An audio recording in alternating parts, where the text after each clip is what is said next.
प्रिय विद्यार्थियों, जैसे कि कोरोना वायरस की वजह से लॉकडाउन चल रहा है, स्कूल के अंदर प्रॉपर पढ़ाई नहीं हो पा रही, इसलिए ऑनलाइन स्टडी ज़रूरी है। तो सीरियसली आप इसे पढ़ाई पर ध्यान देंगे। औपचारिकता पूरी नहीं करनी है। मैं कोशिश करूँगा कि आपको बहुत अच्छी तरीके से समझाया जाए, लेकिन उसके साथ साथ आप लोगों का सहयोग बहुत ज़रूरी है।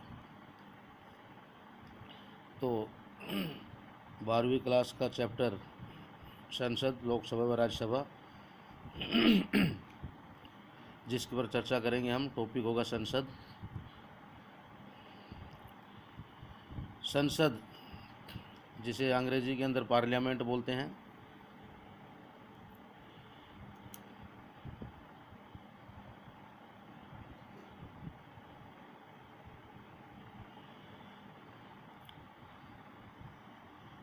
जितने भी लोकतांत्रिक देश हैं उन सभी के अंदर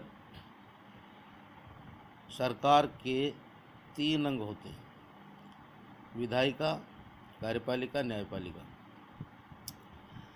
विधायिका को व्यवस्थापिका भी बोलते हैं।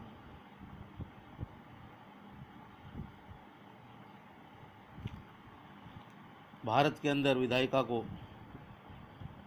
केंद्रीय स्तर पर संसद बोलते हैं। ये ध्यान रहे, केंद्रीय स्तर पर, यानी कि देश की सबसे बड़ी पंचायत। उसी प्रकार से अमेरिका के अंदर इसको कांग्रेस, जापान में डाइट, अफ़गानिस्तान में शूरा, इराक में मजलिस, उसी प्रकार से बांग्लादेश में जाति पंचायत। अच्छा, संसद का जो गठन होता है वो अनुच्छेद 79 के अंतर्गत होता है। अनुच्छेद 79 में ये जो लाइन बता रखी है, जो प्रावधान कर रखा है, वो ये कर रखा है कि भारत में संघ के लिए अर्थात केंद्रीय स्तर पर एक संसद होगी, जिसमें जो जो चीज़ें शामिल होंगी उसमें नंबर 1 राष्ट्रपति होगा और उसके 2 सदन होंगे। अर्थात राष्ट्रपति और 2 सदनों को मिलाकर संसद का निर्माण होगा। कई बार ये दिमाग में रहती है कि संसद के अंदर 2 सदन हैं तो संसद कंप्लीट हो जाती है, तो इसको बड़े ध्यान से देखना है। संसद का निर्माण 2 सदनों से मिलकर ही नहीं होगा। संसद एक भवन नहीं है। संसद के अंदर राष्ट्रपति इसका अभिन्न अंग है। बगैर राष्ट्रपति के संसद का निर्माण नहीं होगा। इसलिए संसद में 3 चीज़ें शामिल हो गई हैं: 2 सदन, लोकसभा, राज्यसभा, और प्लस राष्ट्रपति। राष्ट्रपति संसद का अभिन्न अंग होता है। राष्ट्रपति संघ की कार्यपालिका का प्रमुख तो है ही, इसके साथ साथ विधायिका का भी अभिन्न अंग होता है। जैसा कि मैंने अभी बताया आपको। अगर हम इसकी पृष्ठभूमि के अंदर देखें तो प्राचीन काल के अंदर ऋग्वेद में भी उल्लेख मिलता है, जैसे कि 2 संस्थाएं थी उस समय, सभा और समिति।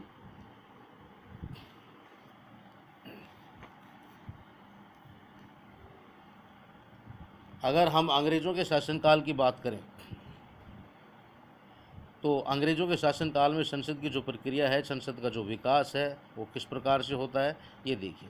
जैसे कि इसकी शुरुआत 1833 के चार्टर एक्ट से लेकर और 1935 के भारत शासन अधिनियम तक देखा जा सकता है।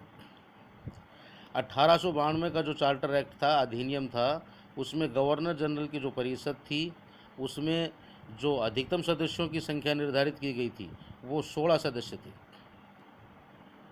इन 16 सदस्यों में से जो 4 सदस्य थे उनको अप्रत्यक्ष, इनडायरेक्ट रूप से निर्वाचित किया जाता था। ये प्रावधान था 1892 के अंदर।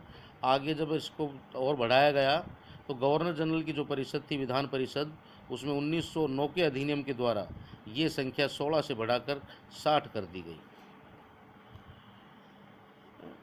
सबसे जो खास बात, जो महत्वपूर्ण बात, जो अक्सर कंपटीशन एग्ज़ाम में भी पूछ ली जाती है, ये बिल्कुल ध्यान रहे 1909 के अधिनियम के द्वारा सांप्रदायिक निर्वाचन प्रणाली की शुरुआत की गई थी। सवाल ये बनता है आपका कि सांप्रदायिक निर्वाचन प्रणाली की शुरुआत कब की गई थी, तो ये इसमें खास ध्यान रहे कि 1909 में ये सांप्रदायिक निर्वाचन प्रणाली की शुरुआत की गई थी, ये खास ध्यान रहे।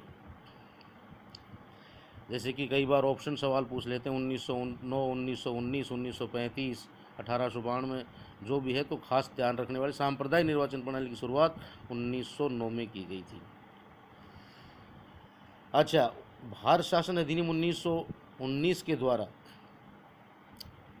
जो कि 2 सदन बना दिए गए, अर्थात द्विसदनीय बना दिया गया इसको, और ये जो 2 सदन बनाए गए उनके नाम है राज्य परिषद और विधानसभा।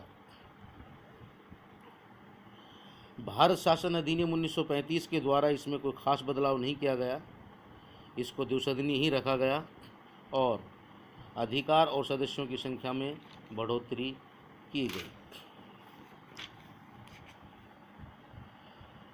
अच्छा, दूसरी बात खास ध्यान रखने वाली ये है कि सभी लोगों को मताधिकार नहीं था, मतदान का अधिकार सभी लोगों को नहीं था। उस समय तक केवल 15% लोगों को ही मतदान का अधिकार था, और ये खास लोग होते थे, रसूख वाले लोग होते थे, अमीर घरानों से संबंधित होते थे, सामंत हो सकते हैं, राजाओं से जुड़े लोग हो सकते हैं, शासन से जुड़े लोग हो सकते हैं, ये बात ध्यान रखने वाली है। तो ये 15% लोगों को मतदान का अधिकार था। अच्छा, भारतीय संविधान के द्वारा अब हम वर्तमान में आधुनिक भारत के अंदर आगे बढ़ते हैं थोड़ा। जब हिंदुस्तान आज़ाद हो जाता है, आज़ाद के बाद संविधान का निर्माण हो जाता है, तो उस दौरान भारतीय संविधान के द्वारा जो भी असमानताएं थी, खास मताधिकार का अधिकार, सांप्रदायिक निर्वाचन प्रणाली, जो भी असमानताएं थी, जो लोकतांत्रिक मूल्यों के खिलाफ बातें थी, उन सब को या उन सभी तत्वों को, उन सब बातों को हटा दिया गया। धन्यवाद। अब अगले वीडियो के अंदर मैं इसकी और विस्तार से चर्चा करूँगा।